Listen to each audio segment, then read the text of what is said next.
प्रिय विद्यार्थियों, नमस्कार। गत व्याख्यान में हम अज्ञेय की काव्यगत विशेषताओं के ऊपर चर्चा कर रहे थे और हमने पाया कि अज्ञेय प्रयोगवादी कवि थे और उन्होंने अपनी कविता में नए प्रयोगों को स्थान दिया।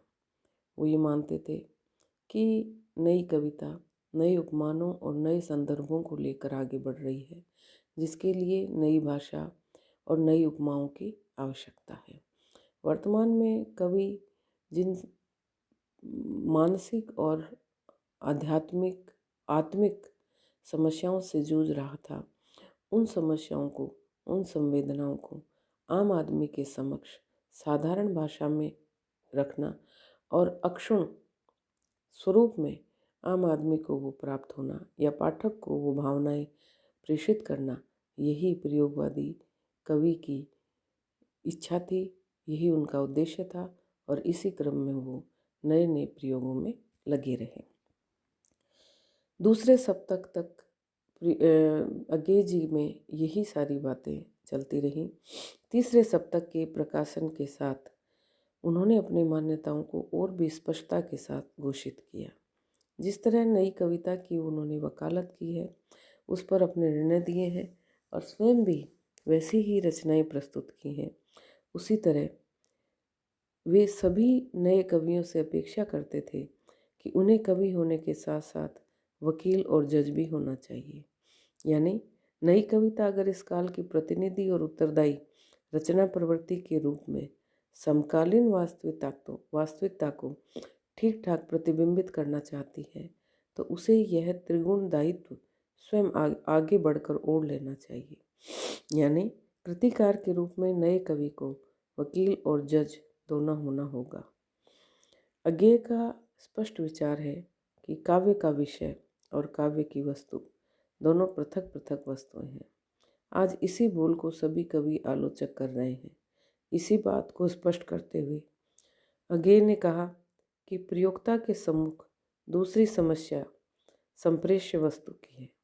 ये बात कहने की आवश्यकता नहीं होनी चाहिए कि काव्य का विषय और काव्य का वस्तु अलग अलग चीज़ें हैं, पर जान पड़ता है कि इस पर बल देने की आवश्यकता प्रतिदिन बढ़ती जाती है।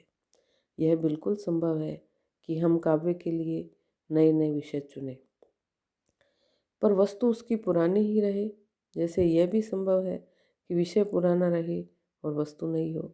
निस्संदेह देश की संक्रमणशील परिस्थितियों में संवेदनशील व्यक्ति बहुत कुछ नया देखना, सुनना और अनुभव करना चाहता है और इसीलिए विषय के नएपन के विचार का भी अपना स्थान है। पर विषय केवल नए हो सकते हैं, मौलिक नहीं। मौलिकता वस्तु से संबंध रखती है। विषय संप्रेष्य नहीं है, वस्तु संप्रेष्य है। अज्ञेय का ये भी मत था कि प्रयोगवाद संबंधी नई कविता केवल शिल्प तक ही सीमित नहीं है। वह कोई रूप विधान का आंदोलन नहीं है अथवा इसे निरा फॉर्मेलिज्म नहीं कह सकते। यह बात दूसरी है कि इन नए कवियों की नई दृष्टि शिल्प की नूतनता पर भी गई और उन्होंने शिल्प या रचना में भी कुछ नए प्रयोग करके इन कवियों ने शिल्प, तंत्र, टेक्निक तथा रचना विधान के क्षेत्र में भी हलचल उत्पन्न की।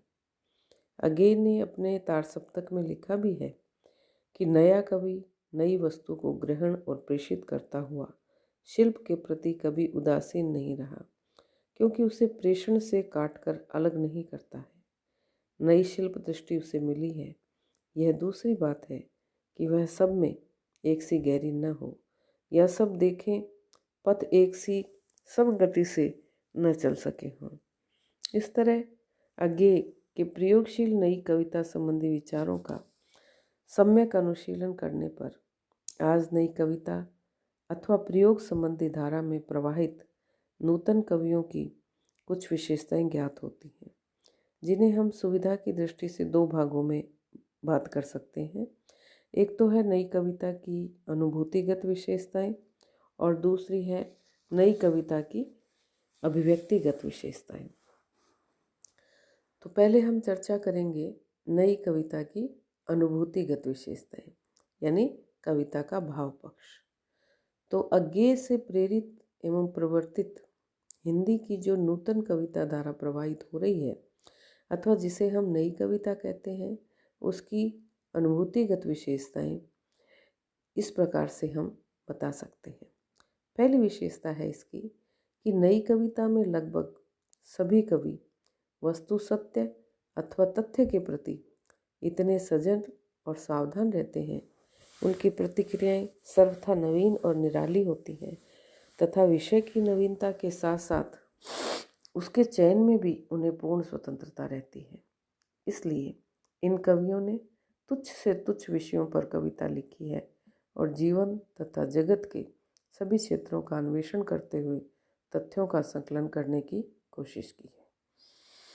नई कविता की दूसरी विशेषता है कि ये अपने युग के जीवन की प्रतिक्रिया के रूप में पीड़ा, निराशा, विषाद, घुटन, कुंठा आदि का निरूपण अधिक मात्रा में करती है। इनमें से भी यौन संबंधी कुंठाएं और वर्जनाओं को सर्वथा अभिव्यक्ति मिली है। व्यंग्य के रूप में भी कवियों ने असंतुलित रोष को ही स्वर प्रदान किया है। नई कविता की तीसरी विशेषता है कि नागरिक जीवन की इतनी मादक और मोहक छवि अंकित नहीं हुई जितनी इसके स्थान पर ग्राम्य जीवन की अभिव्यक्ति हुई है। साथ ही प्रकृति की शांत स्निग्ध शोभा का चित्रण भी अत्यधिक मात्रा में हुआ है। चौथी विशेषता नई कविता की कि नई कविता में व्यक्तिवादी अनुभूति पर ही अधिकांश कवियों की उलझी हुई संवेदनाएं अभिव्यक्त हुई हैं। इसीलिए इन कविताओं में आत्मरति, आत्मोन्मीलन, आत्मसंघर्ष, सूक्ष्म अंतरानुभूति आदि को अधिक स्थान मिला है। अगर दूसरी तरीके से हम कहें तो इन कविताओं में उस व्यक्ति चेतना, वर्ग चेतना के संघर्ष को अधिक चित्रित किया गया है जो सामाजिक रूढ़ियों में स्थिति परिवर्तन के साथ साथ कोई परिवर्तन या वह विकास न देखने के कारण आज के नई कवि के अंतःकरण में बड़ी तीव्रता और उग्रता के साथ उठ खड़ा हुआ है। नई कविता की पांचवी विशेषता है कि नई कविता में सबसे अधिक उस अंतर्द्वंद का चित्रण हुआ है जो आज व्यक्ति चेतना और वर्ग चेतना यानी व्यष्टि और समष्टि में चल रहा है तथा जिसे पूंजीवादी व्यवस्था के प्रति तीव्र असंतोष और आक्रोश भी कह सकते हैं। नई कविता की छठी विशेषता है कि प्रेम का भी इसमें चित्रण हुआ है, किंतु संयोग की अपेक्षा वियोग वेदना के गीत अधिक गाए गए हैं। इसमें प्रेम को एक ऐसा थका मांदा पक्षी माना है जो सांझ गिरती देखकर एक और तो आशंका से घिरा हुआ है, किंतु विश्वास की निष्कंप अवस्था से कुछ नीचे ही है और उसमें विवेक की धूप छां स्पष्ट परिलक्षित होती है। कविता की सातवीं विशेषता है कि नई कविता में जहाँ प्रेम विषयक संयोग चित्र मिलते हैं, वहाँ प्रणय के उन्मुक्त और निर्व्याज उपभोग के भी चित्रण हुए हैं। इसके लिए भारती की गुनाह का दूसरा गीत विशेष रूप से देखी जा सकती है। अगली विशेषता के रूप में हम देखें तो नई कविता में प्रकृति, नारी, काम वासना आदि का चित्रण तो पर्याप्त मात्रा में मिलता है, किंतु सर्वत्र कवि के अहम और दंभ की प्रवृत्ति का ही प्राधान्य दृष्टिगोचर होता है। वे प्राय परित्यक्त, वर्जित एवं वांछनीय विषयों की ओर अधिक प्रवृत्त हुए हैं, जिन पर अभी तक हिंदी के कवि कुछ लिखना उचित और उपयोगी नहीं समझते थे। जैसे अज्ञेय ने अपनी शिशिर की राका निशा कविता में अन्य सभी का चित्रण करते हुए गधा और वन्य विलार का भी वर्णन किया है। अगली विशेषता नई कविता में परंपरा, रूढ़िवादिता एवं आधुनिकता जैसी अनेक समस्याओं पर अपना अत्यंत गहनता के साथ विचार किया गया है तथा युग के परिवेश में जीवन की अधिकांश विषमताओं एवं जटिलताओं को भी अंकित किया गया है। नई कविता की अनुभूतिगत विशेषताओं में अगली विशेषता है कि नई कविता में बदलते हुए मानवीय इतिहास के अंतर्गत किसी शांत और स्थिर बिंदु का अन्वेषण किया गया है, उस पर पहुंचने का भी प्रयत्न किया गया है, किंतु अभी तक सभी कवि राही हैं, राहों के अन्वेषी ही हैं। वो किसी विशेष निर्णय पर नहीं पहुंच पाए हैं।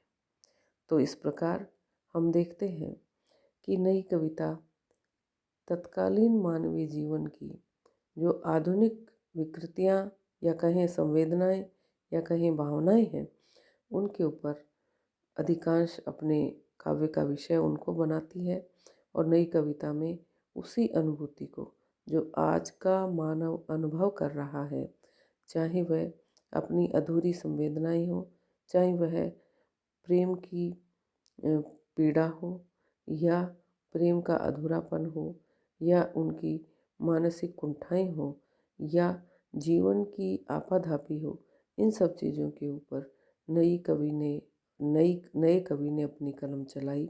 नई कविता में उसी को वर्ण विषय बनाया गया और उसी को जनमानस तक प्रेषित करने की कोशिश की गई।